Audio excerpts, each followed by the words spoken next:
Bismillahirrahmanirrahim. Ya ikhwani, alhamdulillah masih di daurah doa bertemu dengan orang-orang yang menginspirasi. Termasuk dua orang yang ada di samping anak ini.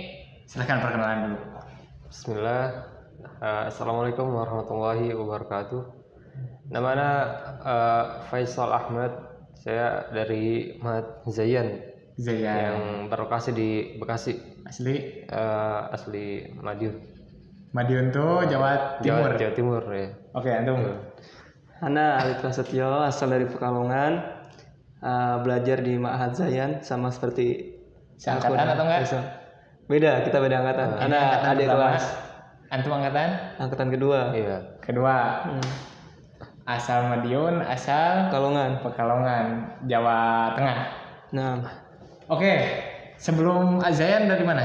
Mahadnya? Sebelum Zayan, sebenarnya terakhir pendidikan itu yang formal ya. Ana dari SMK. SMK. Jurusan? Akuntansi. Lulus tahun berapa? Tahun 2019 ada. SMK akuntansi. Nah, iya. Aduh, Ana sama seperti Faisal. Bedanya Ana SMA. IPA kimia dulu. Lulus 2000. Lulus kita berapa soalnya? Sama 2019 ya? 2019. Nah, setelah itu Ana lulus kan dari SMA, langsung lanjut Iqdad di Ukhuwah Sukoharjo. Oke. Mudirnya Ustadz Aris Munandar. Nah, setahun Ana belajar, Ana kena musibah sakit, sehingga Ana tidak bisa melanjutkan pembelajaran di Ukhuwah. Karena Ana sakit dan dirawat di rumah secara intensif, di situ berat perjuangan Ana. Masya Allah. sakit. Akhirnya sakit, nggak ada kegiatan yang bermanfaat lah, istilahnya cuma tidur, dirawat di rumah sakit kan. Ana sembuh, alhamdulillah. Sembuh. Tapi corona. Oh, gitu.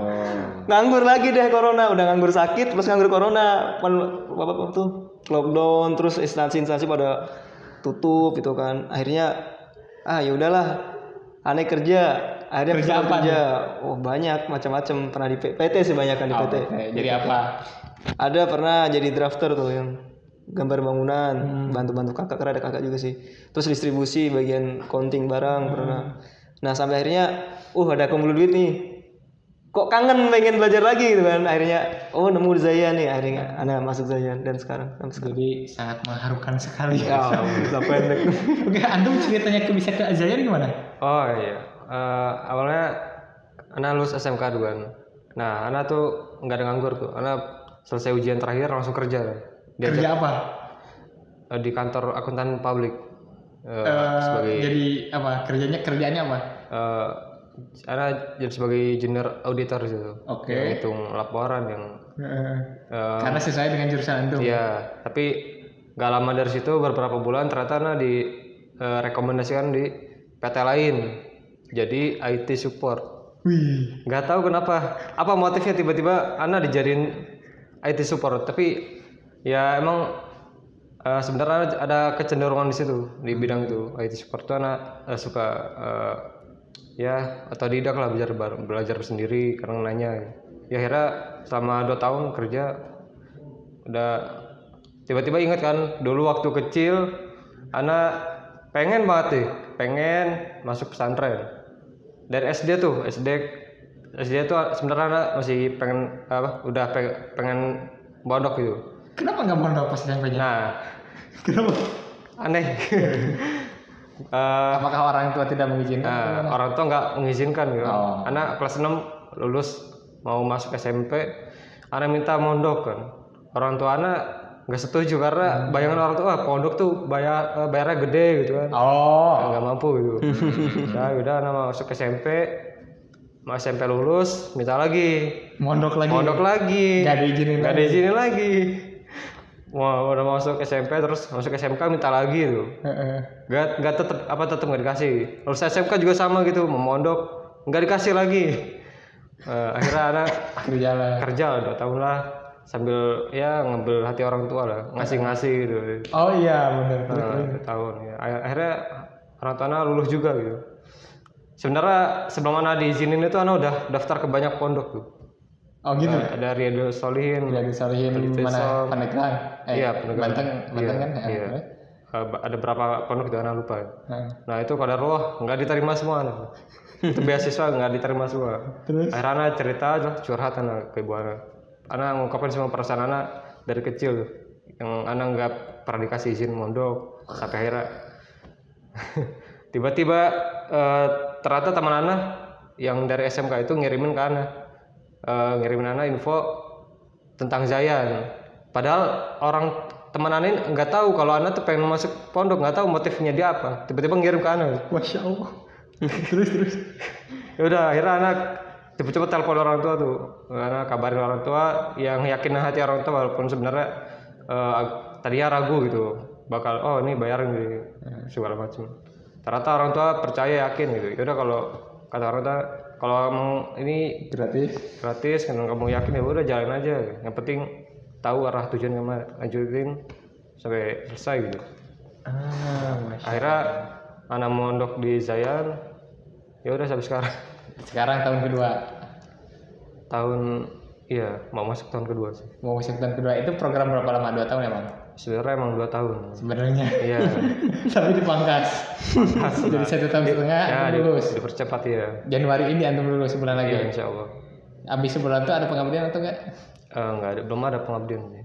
Oke, keseharian gimana di Jaya? Antum baru 1 semester antum ya?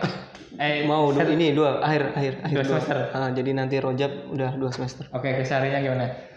Keseharian kita sih Dari bangun nih, kalau dulu tuh kita bangun jam 3 tuh wajib bangun kan Sob. Terus suruh setoran hafalan Quran lah, salat malam hafalan Quran sampai subuh, adzan subuh kita salat subuh biasa. Setelah itu halakoh lagi, baru jam 6 setelah sarapan kita masuk, jam 7 deh masuk ya. Jam 7 masuk. halakoh sampai jam 6 tadi ya? Sampai suruh ya. Oh iya. Iya. Habis itu Masuk lagi jam masuk jam 7 sampai zuhur sampai zuhur itu belajar. Dan itu sistem mulazamah ya? Iya, sistemnya mulazamah. Gurunya dari mana aja? Lulusan mana? Kalau dulu Ana diajar sama 2 ustadz. Oke. Ustadz Daen sama Ustadz Iqbal. Tuh beliau berdua dari Lipia. Dulunya. Nah, itu Ustadz Daen ngajar akidah. Ustadz Iqbal ini banyak ngajarnya. Fikih ada pernah, terus macam-macam dars banyak lah. Ya, sampai akhirnya perjalanan waktu setengah semester Ana nih. Udah 1 semester. Di situ Ustadz ada yang keluar kan. Ustadz memang ada halangan akhirnya Ustadznya keluar. Nah, Ana ini sama teman-teman Ana satu angkatan 6 orang itu dites ya sama Ustadz Abu Horo tuh. Tes. Iya, karena 6 orang tuh yang ada di pondok cuma 6 orang. Gitu. Itu angkatan Ana ya, belum angkatan Angkatan Faisal. itu berapa pas masuk? Sebenarnya gini. Gimana? Awal dari anak dulu kan, anak angkatan pertama nih. Sebenarnya angkatan anak itu ada 12 orang ya.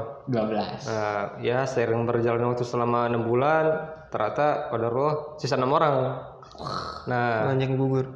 berarti kan masih ada slot 6 yang kosong kan. Akhirnya masuklah mereka buat pengisi pondok kita sisanya. Jadi 12 orang itu yang angkat 1. Tapi belajar lanjut. Apa?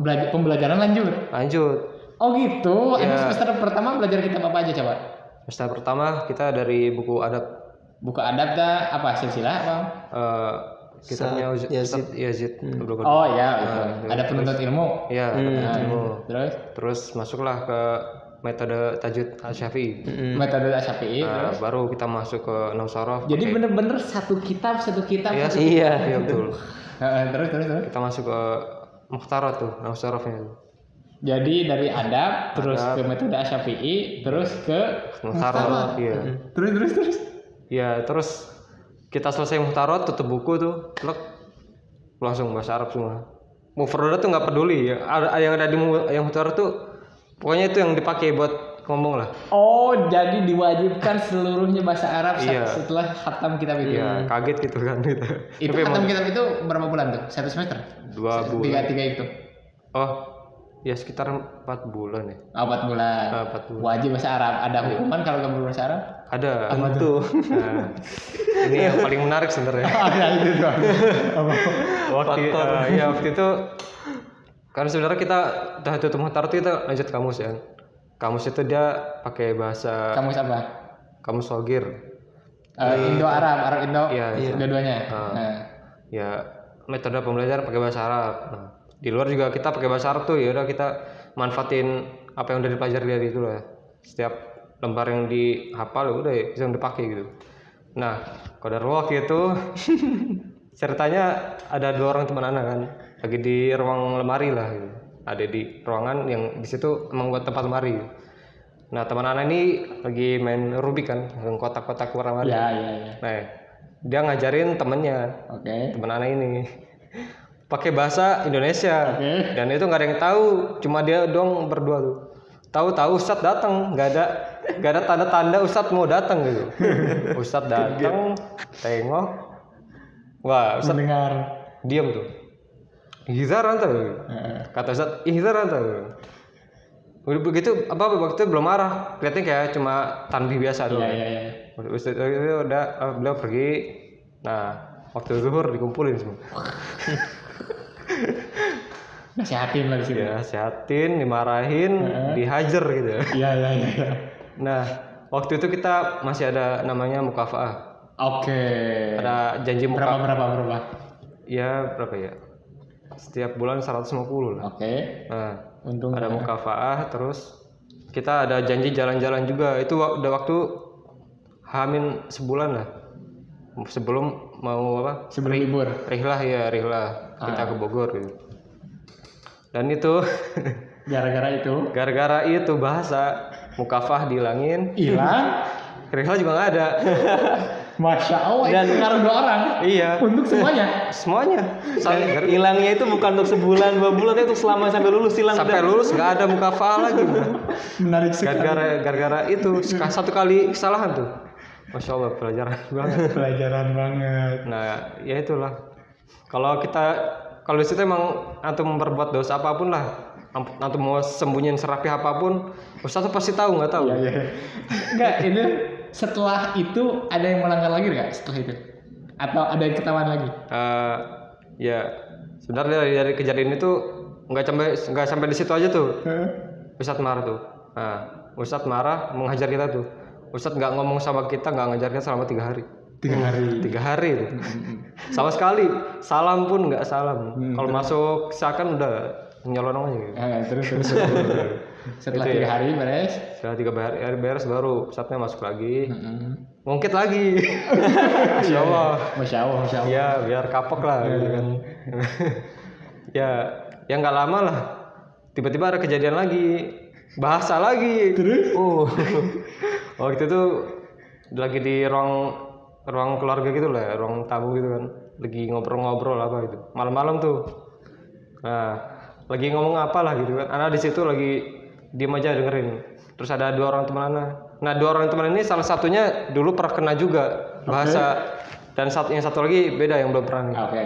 Nah dia malam-malam tuh kan dia cerita kenceng-kenceng tuh. Nah kebetulan mahat kita ini sampingnya tuh rumah Ustadz. Iya. Dengeran. Nah kedengeran lah. Keluar lah. Ustadz keluar nyamperin malam melotot tuh. Marah. Dia marah tuh. Ustadz ngomong langsung pakai bahasa Indonesia. Jadi kalau tanda-tanda Ustadz marah tuh ngomong pakai bahasa Indonesia. Iya. Ya udah langsung pakai bahasa. Siapa tadi ngomong ini? Nah Ustadz tuh dengarnya dengarnya si teman anak ini berdua ngobrol, langsung ditunjuk namanya tek gitu. Sebenarnya ada beberapa itu yang berbagai bahasa Indonesia, cuma yang ketahuan itu. Oh iya itu. Terus efeknya apa nih kalau yang ini? Efeknya, nah mereka berdua ini apa ya? Sebulan di kelas nggak boleh duduk. Oh berdiri terus. Selama Santai, pembelajaran nggak boleh duduk. Jam istirahat juga ini nggak duduk. Jam istirahat pun mereka nggak boleh duduk. Oke. Itu tentang pelanggaran bahasa ya. Itu kembali ke itu hitungan santri itu kan 6 tuh. 6. Awalnya 12 terus berkurang 6. Gara-gara apa berkurang itu? Ya macam-macam mereka. Oh macam-macam. Tapi izin ya, nggak kabur atau ada yang kabur juga? Sebagian ada yang dikeluarin, ada yang mundur sendiri nggak kuat. Oke, sisa 6 nih. Terus ada yang menggantikan dari luar. Nah ya setelah kejadian itu mereka lah masuk ke buat ngelengkapi Jumlah 12 iya. itu. 6 orang masuk baru, Nah. tapi gabung pembelajarannya sama antum. Beda. Oh, beda kelas. Nah, kelas ya. Beda kelas juga. Nah. Jadi ini 6 nih angkatan antum, ini 6 angkatan baru. Iya, terus Nah, setelah mereka ada nih, setelah kejadian itu beberapa hari kan, kita dikumpulin tuh, perkenalan segala macam, diungkit lagi itu masalah. Oh iya. Biar yang baru ini nggak ngelakuin kejadian yang sama kayak yang pernah betul. dosa-dosa kita yang dulu lah gitu. Wah, menarik. Terus. Iya, Sampai sekarang tinggal 6 ini gimana ceritanya? ya. Angkatan anak banyak yang keluar juga masalahnya. Oh, angkatan antum sisa berapa? Sisa 2. Angkatan antum sisa 6 masih. Bisa 6. Nah, 6 yang 6 ini bertahan sampai setahun kita pembelajaran. setahun. Nah, setahun pembelajaran itu ada yang ini. Jadi sebenarnya kita kan 2 tahun. Setiap 6 bulan apa setiap setahun gitu kita ditanya masih mau lanjut apa mau? Oh, ditanya. Ya, mas apa mau berhenti sekarang? Kalau mau berhenti sekarang dikasih syahadah. Oh, gitu. Akhirnya yang mencukupkan diri setahun itu ada 3 orang tuh. Oh, iya. Nah, itu keluar dengan Syahadat. selainnya ya keluar dengan itulah. Oh, iya. Nah, setelah keluar dari situ 3 orang ini alhamdulillah mereka semua jadi guru. Wih, Langsung itu. Masya Allah itu mah. Taufiknya kenceng emang. Alhamdulillah. Berarti antum sisa 3 orang. 3 orang kata tinggal 3 orang. Kenapa antum memilih bertahan? Kita ya masih penasaran aja. Antum mau udah 1 tahun kan? Iya. Pas semester awal tuh ditanya juga. Ditanya apa tuh? Mau lanjut atau enggak? Pas semester 1. Beres kan? Ini nanti. Oh, Lanjut nanti. semester 1. Oh, jadi bukan per semester dong, tapi per 1 tahun. Per 1 tahun ya. 1 tahun pertama. Iya. 1 tahun pertama. Terus Satu. semester ketiga ditanya enggak? Tanya juga kan. Oh iya, berarti minimal 1 tahun lah ya. Iya. Minimal 1 tahun benar. Oke, itu tadi pembelajaran sampai zuhur. Terus pada zuhur kosong. Istirahat Istirahat sampai asar. sampai asar. Pada asar ada Halakoh, hafal Quran lagi. Quran lagi. Sampai Jam 5 ya soalnya. Setengah 5. Setengah 5 ya. Setengah 5 beres sampai istirahat sampai maghrib. Pada maghrib ada lagi Pada maghrib halakoh lagi. halakoh lagi Sampai isya. Sampai isya. Pada isya ada lagi Jam malam itu kita belajar mandiri. mandiri itu mah. Hafalan Quran targetnya gimana? 1 bulan 1 juz. 1 bulan 1 juz. Berarti 1 hari berapa tuh? Ya, minimal 1 halaman. 1 halaman. Halaman lah ya. Capai target semua? Angkatan antum? Ya. Angkatan antum capai target semua? Sebagian dong sih. Kalau nggak ada yang nggak capai target, gimana? Biasa aja lanjut. Enggak. Ya minimal setahun tuh 6 juz lah. Gitu. Kata Berarti antum sekarang udah dapet 6 kali 3 18 antum dapat. amin ya, amin. Kan 3 semester nih. Iya. Kalau 6 itu per semester harusnya 18. Nyampe ke antum? Harusnya, tapi anak aminin dulu dah. Berarti antum nggak nyampe? Iya. Belum nyampe? Belum. Itu gimana tuh kalau nggak nyampe gitu? Ya tetap ini, Tetap lanjut. tetap lanjut gitu. Ujiannya gimana? Ujiannya Sambung ayat atau? kalau angkatan anak di awal tuh 1 juz itu kita diacak tuh, bebas lah ayat ngomong di mana. Baca sepotong ayat gitu. Ntar ngelanjutin sampai disuruh berhenti, kasih soal lagi gitu sampai 5 soal. 5 soal per ujian. Iya, per ujian.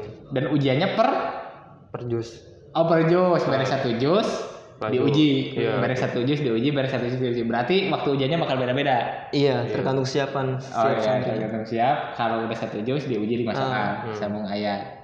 Kalau pembelajarannya, antum kan tadi ketika kita udah ceritain. Kalau antum sama juga awal 3 kitab juga itu. Iya, pondasinya itu.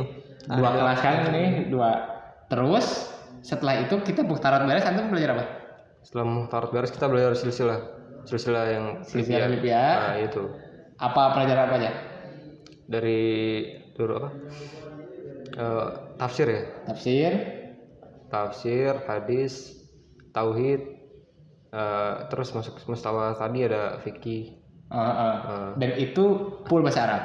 Full bahasa Arab, tetap full bahasa Arab. Anu udah full bahasa Arab juga setelah beres muhtarat. Pasti. Silsilah juga sama. Iya. Sampai sekarang silsilah atau udah beres?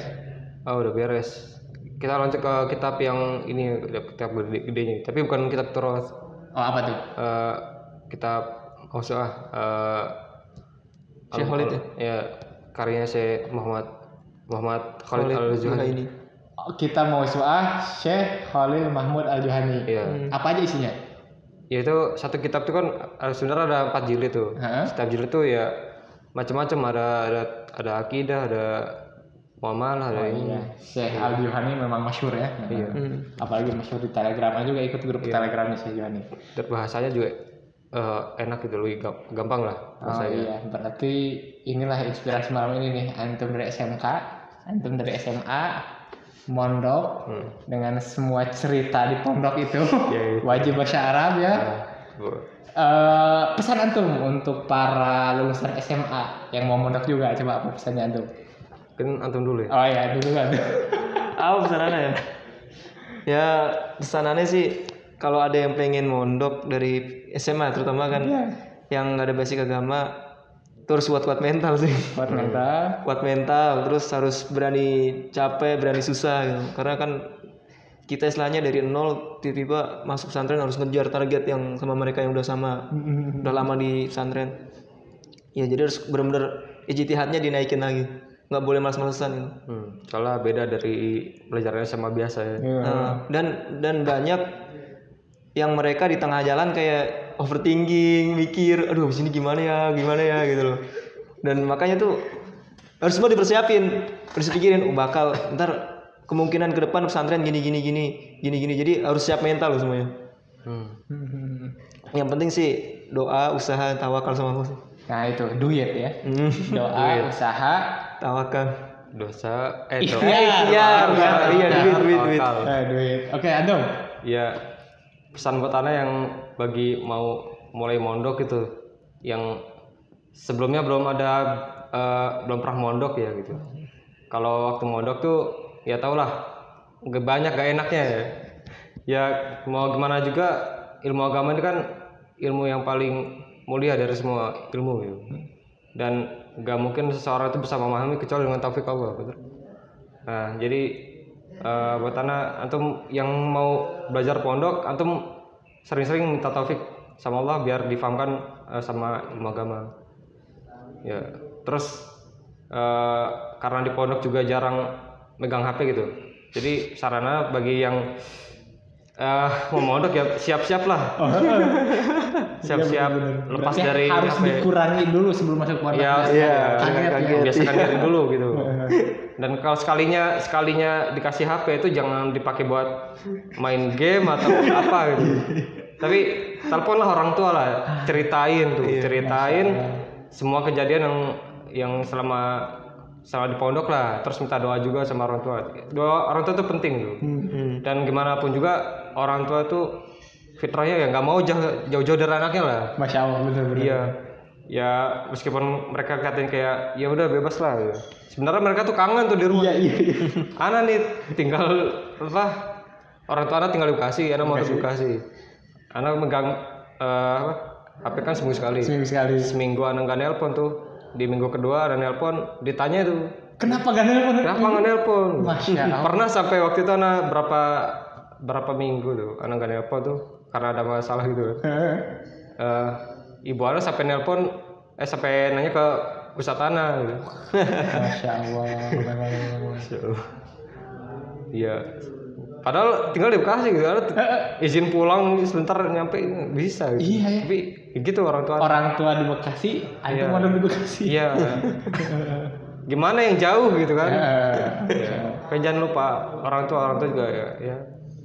Ya Apalagi itulah ibu, kawan-kawan. Pelajaran dari Faisal. Ya bebas. Pelajaran dari Faisal birrul walidain. Kita lihat dari SD udah mau mondok. Kenapa antum dari SD mau mondok? Lihat orang mondok atau gimana? Gak tahu ya. Kenapa? Ya apa ya? Sebenarnya kakek anak itu kiai ya di kampung. Gitu. Punya sempat megang pondok juga gitu. Dan anak ngeliat orang-orang yang paham ilmu agama tuh kayaknya ini banget kayak keren lagi.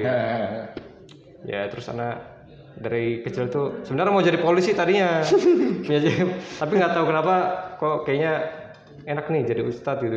Orang yang paham ilmu agama tuh kayaknya ya sempat hilang tuh cita-cita mau jadi ustadz tuh waktu kerja tuh. Oh iya. Nah, karena udah ya fokus aja lah. Gimana ya? Kita udah SMA nggak dikasih izin pondok, terus kita kerja kan. Kan kita mikirnya pondok tuh ya paling buat jenjang SD sampai SMA doang. Selain itu berarti nggak ada lagi buat jenjang di atasnya. Dan alhamdulillah, ternyata baru tahu pondok itu ada juga yang buat jenjang setelah SMA gitu. Iya. Dan itu beasiswa gitu. Oke, jadi kalau antum memang pengen mondok dari SD, tapi karena nurut sama orang tua, jadi ditunda dulu. Tapi sekarang alhamdulillah Allah kasih. Kalau antum gimana ceritanya SMA tuh mau mondok tuh? Hidayahnya gimana? Ana dari kecil emang suka agama sih. Oh iya. Suka ya intinya aneh kecil tuh suka inilah istilahnya curious apa sih tuh? Saling pengen tahu banget, kepo gitu istilahnya. Sama pelajaran kepo, ini nanya orang tua, nanya ini, tapi orang tua nggak ada yang paham gitu sama nanya. Dari nanya ini apa maksudnya? Wah nggak paham ini, nggak ngerti orang ini. Di situ kayak kesel sendiri. Wah ntar besok lah kalau udah gede pengen jadi guru lah. Pengen jadi guru, pengen biar bisa ngajarin anaknya sendiri gitu. Terus waktu SMA lebih kayak mikir, oh kayaknya lebih agama lebih selamat nih buat dunia akhirat tadi. Masya Allah. Yaudah agama nih dalemin. Akhirnya lulus SMA pesantren deh. Masya Allah, itulah kawan-kawan. Jadi bener ya, kita semua sama nih. Ana dulu dari SMK, Ya SMK juga jurusan multimedia. Wah, syukur. Ana tuh dari kecil SD sampai SMP pulang sekolah nonton kartun. Terus nonton kartun itu jadi timbul cita-cita anak pengen bikin kartun. Pengen jadi animator. Iya. Akhirnya saya memutuskan lah SMK multimedia dengan tujuan cita-cita ingin jadi animator. Karena multimedia kan ada video editing, ada animasi, ada itu. Itu belum ada pikiran mau. Belum ada. Nah, baru kelas 2 anak banyak ikut kajian, dimotivasi mondok, masuklah Mahad Badr. Oh, Masya Allah, itulah pelajaran kawan-kawan. Jadi bagi kalian yang SMA tidak ada kata terlambat, walaupun udah tua mungkin, udah kerja, udah usaha, masih belum bisa baca Quran atau bahkan belum bisa baca bahasa Arab juga, cobalah mondok. Tapi mungkin agak susah kalau udah punya istri ya. Nih bagi yang jomblo, ini masih ada kesempatan buat tinggalin dulu keluarga, mondok dulu setahun 2 tahun, itu belajar bahasa Arab, belajar Al-Quran, itu jadi pondasi. Nah, kalau menurut antum gimana? Kalau mindset orang tuh masuk pesantren, wah harus jadi ustadz nih. Padahal enggak kan? Padahal enggak. Nah, menurut antum gimana? Jadi kita mondok seperti tadi yang dikatakan Syekh, awalnya tuh berniat untuk diri sendiri dulu, untuk supaya kita gak bodoh dulu.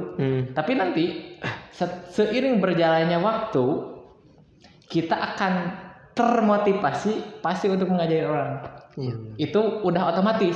Jadi kita nih belajar. Makanya rata-rata anak pondok jadi guru karena memang untuk menguatkan ilmunya. Tapi tidak sedikit juga anak pondok yang kuliah umum akhirnya, tapi dia tetap ya beragama sebagaimana mestinya. Ada juga yang jadi pengusaha, tapi minimal pondok itu pondasi. Iya. Karena kita rasakan sendiri ya, kita SMP umum, SMA umum, dapat apa sih di SMP? Iya. Dapat apa sih di SMK gitu. Kecuali kalau orang-orang yang ranking itu mungkin dapat ilmu dunianya, tapi akan bertahan selama apa? Dan akan terpakai sejauh mana? Nah gitu. Terima kasih kawan-kawan, itulah bincang-bincang kami dengan Faisal dan Ali. Nantikan podcast selanjutnya. Wassalamualaikum warahmatullahi wabarakatuh.